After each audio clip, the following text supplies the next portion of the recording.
Hello viewers, আসসালামু আলাইকুম। কেমন আছেন সবাই? আশা করছি আল্লাহর রহমতে আপনারা সকলেই ভালো আছেন, সুস্থ আছেন। আজকে আমি বাগানে গিয়েছি। গিয়ে দেখি একদম সবুজের মধ্যে পিঙ্ক কালার ফুল ফুটে ভর্তি হয়ে আছে। এত সুন্দর লাগছিল দেখতে, আমি অভিভূত হয়ে গেছি।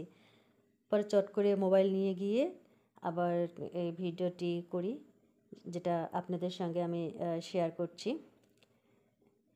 এই ফুল বাগানে হাঁটা চলা করার পর আমি সবজি বাগানে গিয়েছি সকালবেলা। গিয়ে দেখি যে ঢ্যাঁড়সগুলো মোটামুটি বড় হয়েছে। একদিন পর পর ঢ্যাঁড়সগুলো আমি উঠাই।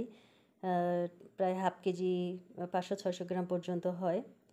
তা তুলতে কিন্তু ভীষণ মজা, অনেক মজা লাগে।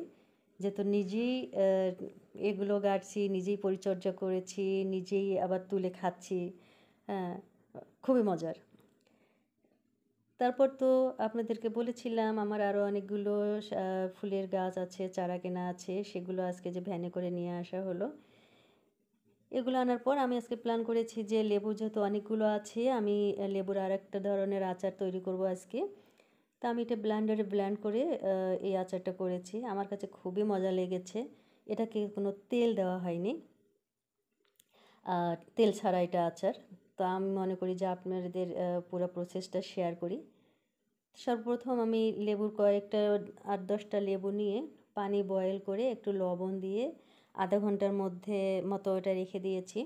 আর কারণ আমি যেহেতু ছাল সহ নেব, মানে খোসা সহ যেহেতু নেব, খোসাটা যাতে তিতা কম হয়, সেজন্য আমি এটাকে একটু বেশিক্ষণ ভিজে রাখছি। ভিজে রাখার পর রাখলে হবে কি, এটা তেতো ভাবটা অনেকটা কমে যাবে। তো আমি আধা ঘন্টা পর ফিরে আসবো।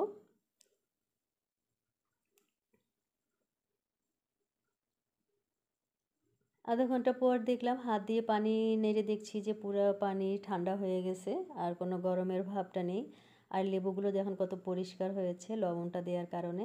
আমি এগুলো আলাদা পাত্রে ভরিয়ে নিচ্ছি, সরাই নিচ্ছি, তাতে পরে আমি ভালো একটি শুকনা রুমাল দিয়ে অথবা তাওয়েল দিয়ে এগুলোকে মুছে নেব। আর আচারের ক্ষেত্রে কিন্তু কোনো ধরনের পানি রাখা যাবে না, তাহলে নষ্ট হওয়ার সম্ভাবনা থেকে থাকে যদি দীর্ঘদিন এগুলো রাখা হয়। আর সবসময় তো আর খাওয়া হয় না, একটু সময় বেশ কিছুদিন থাকে এই আচারগুলো। তো সেক্ষেত্রে একটু যত্ন নিয়েই করা উচিত, সেটাই করছি। এবং এটা ব্লেন্ড করতে গেলে আমার কোনো ব্লেন্ডার ছিল না। তো গতকাল একটা ব্লেন্ডার কিনে আনা হয়েছে, ওয়ালটনের ব্লেন্ডার। আমাদের বাড়িতে এই ওয়ালটন কোম্পানির এটাই প্রথম কেনা। তো জানি না এটার ব্যবহার করার পরে বোঝা যাবে যে কার্যকারিতা কীরকম, বা এটা কি কতদিন পর্যন্ত চলবে না চলবে। মূলত এগুলো তো ব্যবহারের উপরে নির্ভর করে অনেকটা। তারপরেও মনে হচ্ছে যে জারগুলো অনেক ভারী, অনেক ভালো মনে হচ্ছে।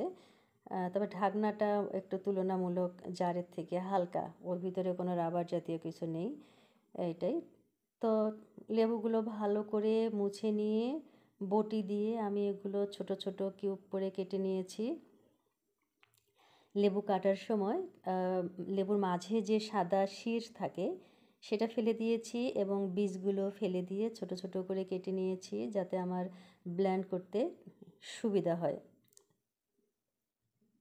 অনেকগুলো হয়েছে। আমি এখন এই জারের মধ্যে এগুলো ভরিয়ে দিব।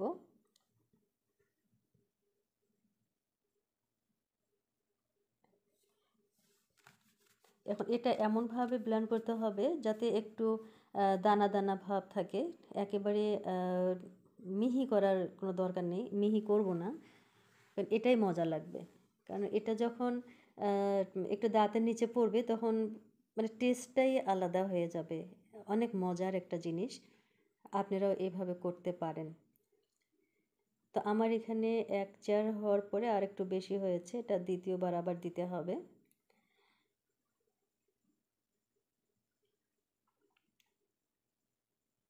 এ তো প্রথমবার হয়ে গেল। এই এই ঠিকটা এইরকমই হবে, একদম পারফেক্ট হয়েছে।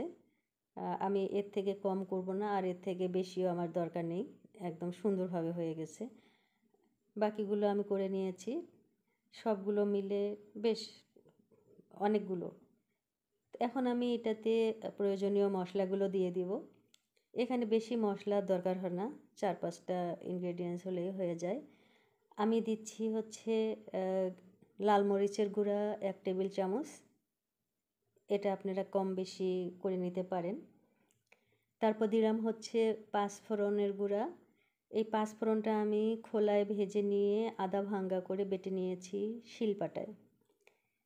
এখন দিব হচ্ছে জিরা গুঁড়া আর কালো গোলমরিচের গুঁড়া, একসঙ্গে আমি মিক্সড করে প্রায় 1.5 চামচ পরিমাণ নিয়েছি। এটাও একইভাবে নিয়েছি, খোলায় ভেজে নিয়ে শুকনা ভেজে নিয়ে শিলপাটায় বেটেছি। এখানে 1.5 চামচের মতো হবে, টেবিল চামচ। এরপর দিচ্ছি হালকা একটু হলুদ, এটা কালার সুন্দর আসার জন্য। তারপর দেব লবণ, লবণটা পরিমাণ মতো। এই লবণ দেওয়ার পরে এগুলো আমি আবার চুলায় কড়াই বসিয়ে কড়াইতে দিয়ে দিব। আর আজকের এই আচারটা আমি তৈরি করব আখের গুড় দিয়ে, আমি কোনো চিনি ব্যবহার করব না, আর এতে তো কোনো তেল দেওয়া হয় না, তেল ছাড়াই। এই দেখুন এইভাবে ভাজতেছি, তৈরি করছি, পরে আস্তে আস্তে অনেক শুকায় যাবে, আরও আরও থিক হবে, আরও ভারী হবে, তখন আমি চুলা থেকে নামাই নেব। মানে এখন আরও নরম আছে। তো এই যে আমার একটা একদম খুবই সুন্দরভাবে এই আচারটা হয়ে গেছে, অপূর্ব সুন্দর এই আচারটা, কালারটা খুব সুন্দর হয়েছে। তো এটাই ছিল আমার লেবুর রকমারির একটা পার্ট। তো আমি বিভিন্নভাবে লেবুটা সংরক্ষণ করে থাকি, একটা সিরকা দিয়ে রেখেছি, আর এটা তো ওই দিন করেছি সব মশলা দিয়ে, এটাতে আবার জুস করে রেখেছি।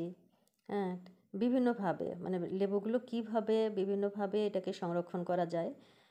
তো সারা বছরই তো লেবু খেতে হয়, লেবুর তো উপকারিতা অনেক আছে। আর সামনে রমজান আসতেছে, তখন তো আমরা বিশেষ করে পুরো রমজান মাস তো শরবত না হলে চলেই না, এরকম একটা অবস্থা। আর স্বাভাবিকভাবেই আমি তো পুকুরে মাছকে খেতে দেই, তো আজকেও দিয়েছি খেতে। তো এই ছিল আমার ভিডিওটি যদি আপনাদের ভালো লেগে থাকে তাহলে প্লিজ লাইক কমেন্ট শেয়ার করবেন, আর আমাকে যারা সাবস্ক্রাইব করেননি তারা সাবস্ক্রাইব করবেন। তো আপনারা সবাই ভালো থাকবেন, সুস্থ থাকবেন, দেখা হবে আবার নতুন কোনো ভিডিও নিয়ে।